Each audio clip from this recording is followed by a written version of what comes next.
Le Dieu merveilleux, le Dieu puissant, alléluia. Amen. Je nous souhaite encore la bienvenue en ce dimanche 20 novembre 2022. Alléluia. Acclame très fort pour le Seigneur qui nous permet d'être là. You're all welcome on this Sunday once again. Que le Seigneur bénisse chacun de nous ici présents et tous ceux qui vont suivre ce message en différé. May the Lord bless each and every one of us that's here and those who will watch after.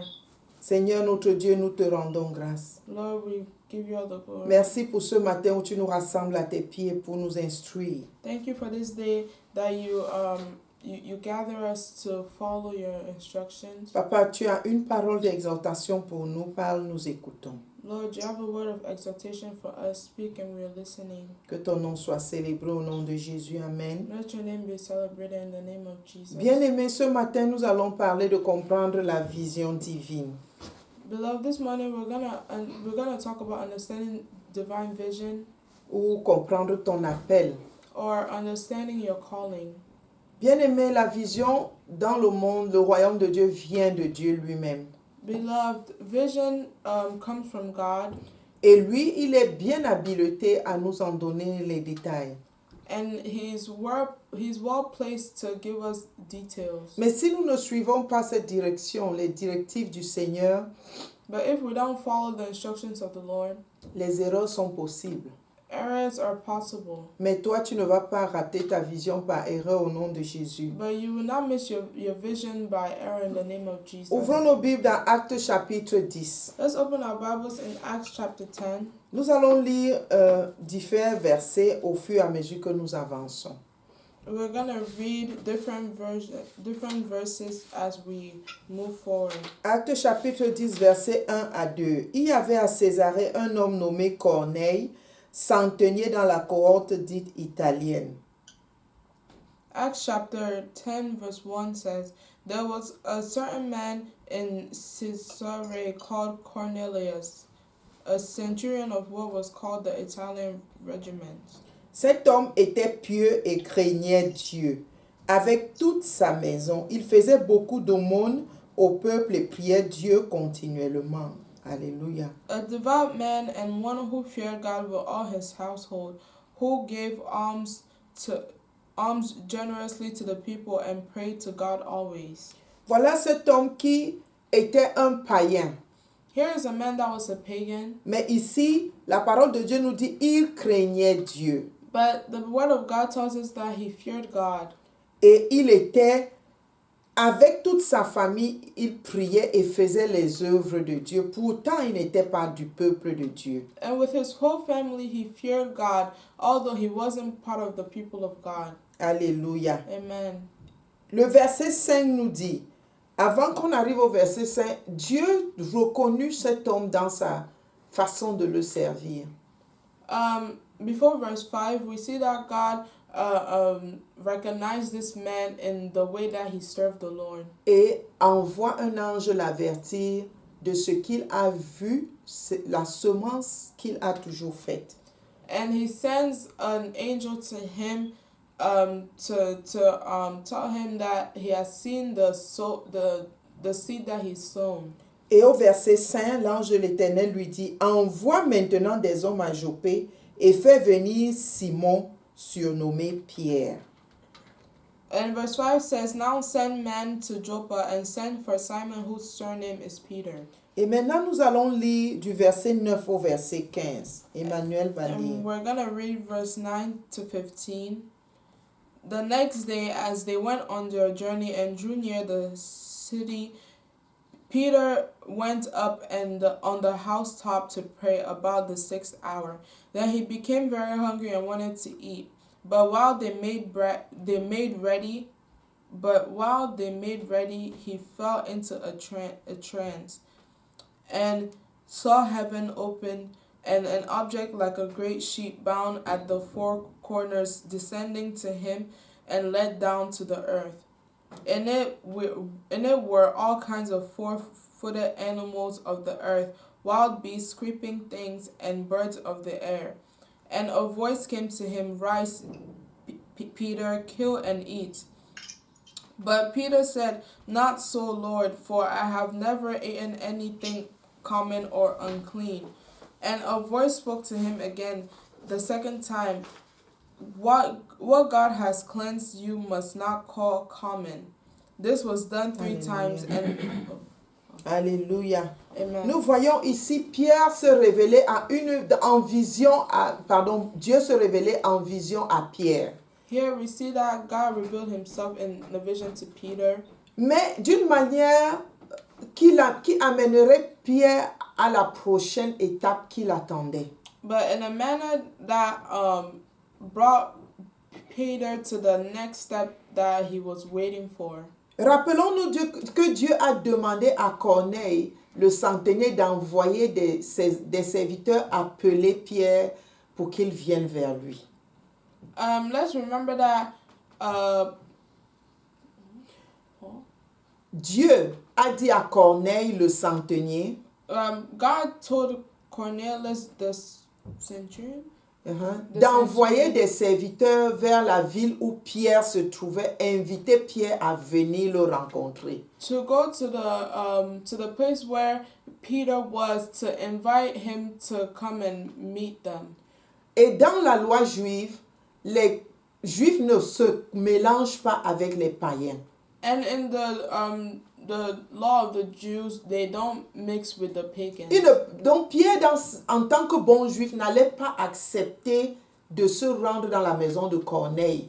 So Peter, as a good Jew, would not have agreed to go meet in the house of Cornelius. Et voilà que dans le même temps où les agents de Corneille sont en marche vers Pierre, Dieu se révèle à Pierre.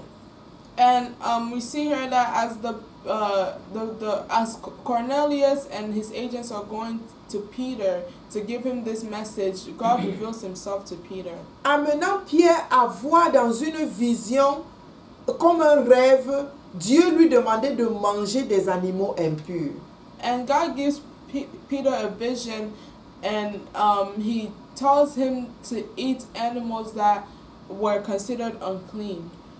Impurs selon la loi juive. Unclean according to the law of the Jews. Et Pierre dit au verset 14, non Seigneur, je n'ai jamais rien mangé de souillé ni d'impur. And in verse 14, Peter says, "No, not so, Lord, for I have never eaten anything common or unclean." Bien-aimé, voici Dieu qui présente quelque chose à Pierre et lui demande de manger. Et voici Pierre qui sort le principe de la loi juive pour ne pas le faire.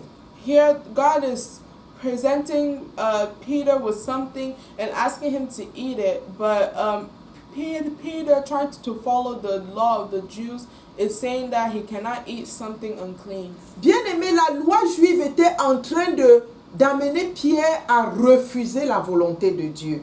Beloved, the law of the Jews was prompting Peter to not follow the voice of the Lord. Bien-aimé, voilà où est le problème de la compréhension de la vision que Dieu nous donne.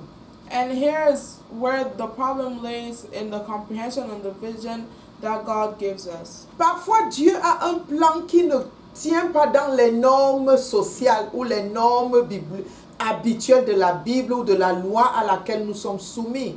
Sometimes the vision that God has for us does not fit into the norm of the society in which we live in. Les lois des humains. The law of humans. Mais la loi de Dieu, elle doit surpasser ces lois. Alléluia. But the law of God must surpass these laws. Hallelujah. Et Dieu prouve ainsi à Pierre qu'il est le Dieu qui est progressif. And God here shows Peter that he's a progressive God. Parce que celui-là même qui avait dit ne mangez pas d'animaux impurs, demande à Pierre de manger ceci parce que lui, il a déclaré cela pur. And the same guy who told the people in the past to not eat unclean animals is asking Peter to eat these unclean animals because he said he made them clean. Lui qui avait dit à son peuple de ne pas se mélanger avec les personnes impures, en Jésus-Christ nous rassemble tous. Him who told his people to not mix with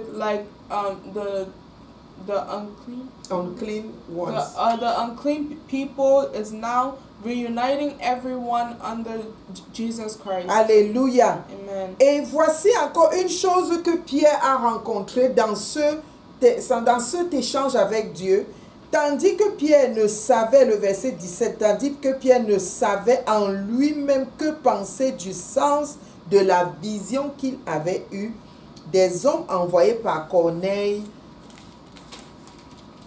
s'étant informés de la maison de Simon, se présentèrent à la porte. Alléluia. Amen. And in verse 17 it says, Now while Peter wondered within himself what this vision which he had seen meant, behold, the men who had been sent from Cornelius had made inquiry for Simon's house and stood before the gate. Bien-aimés, la vision venant de Dieu, nous devons dépendre de Dieu pour mieux la comprendre et la situer dans le contexte que Dieu veut.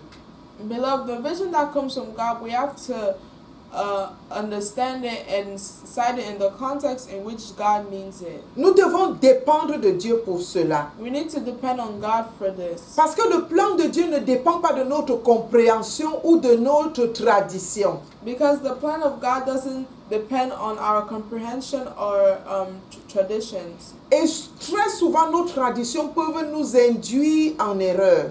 And most of the time, our traditions can lead us to commit errors. Tu rencontres un frère en Christ qui est d'une autre assemblée, parce qu'il n'est pas de la même assemblée que toi, il est un païen. You meet a brother in Christ who is from another assembly, another church, but you consider him pagan because he's not from the same assembly as you. Et nos divisions, les divisions dans le corps de Christ tiennent très souvent à un problème de compréhension de la vision. And the division in the body of Christ is most often comes from the comprehension that we have. Alléluia. Amen. Dieu va nous donner la grâce de comprendre ce qu'il veut de façon exacte afin de ne pas nous tromper. Amen. Amen. God will give us the grace to understand what He wants us to understand clearly without being confused. Et le verset 19 à 20 pour terminer. Et comme Pierre était à réfléchir sur la vision, l'Esprit lui dit, voici 3 hommes te demandent. Lève-toi, descends et pars avec eux sans hésiter, car c'est moi qui les ai envoyés. Alléluia. Amen. And to conclude, we read verse 19 to 20. While Peter thought about the vision, the Spirit said to him, Behold, 3 men are seeking you. Arise, therefore, go down and go with them, doubting nothing, for I have sent them. Bien-aimé, Dieu est disposé à nous donner des clarifications sur ce qu'il attend de nous. Beloved, God is willing to clarify what he wants from us. Quand Dieu nous donne la vision, le Saint-Esprit de Dieu est là pour nous accompagner. When God gives us a vision, the Holy Spirit is there to guide us. Souvenons-nous, Jésus a dit, je m'en vais, mais je serai avec vous jusqu'à la fin des temps. Let's remember that Jesus said that I am leaving, but I will be with you until the end of the Bien-aimé, tu n'es pas seul. Beloved, you're not alone. Quand Dieu te donne la vision, il est derrière toi, il est avec toi pour soutenir cette vision. When God gives you a vision, He is with you and He walks with you to sustain this vision. Et il est avec toi. Son esprit est en toi pour te conduire et te guider tous les jours. His Spirit is with you and in you to guide you every day. Comme Pierre a entendu la voix de l'esprit qui lui dit, voici 3 hommes qui te demandent, descends et pars avec eux sans hésiter, car c'est moi qui les ai envoyés. De même, tu entendras cette voix de l'esprit à chaque instant te conduire dans le pas à prendre pour l'accomplissement de ta vision. Amen. Like Peter, like God said to Peter to go because he was the one who sent Cornelius and his agents. He will guide you to accomplish the vision that He has sent to you. Père, nous te bénissons parce que tu nous donnes de comprendre la nécessité de rester connecté avec toi dans la compréhension de la vision que tu nous donnes. Lord, we bless you because You give us the understanding and the comprehension for the vision that you sent us. Tu es le Dieu fidèle, le Dieu de grâce. You are a faithful God and a God of grace. Conduis-nous chaque jour afin que nous puissions obéir à la direction que tu nous donnes pour la vision. Guide us every day so we may be able to obey the direction of the vision that you gave us. Et donne une compréhension claire de ta volonté au nom de Jésus. And give us a clear comprehension of your will in the name of Jesus. À toi la gloire et l'honneur pour l'éternité. Au nom puissant de Jésus, nous avons ainsi prié. Amen. To you be all the glory and honor for eternity. In Jesus' mighty name, amen.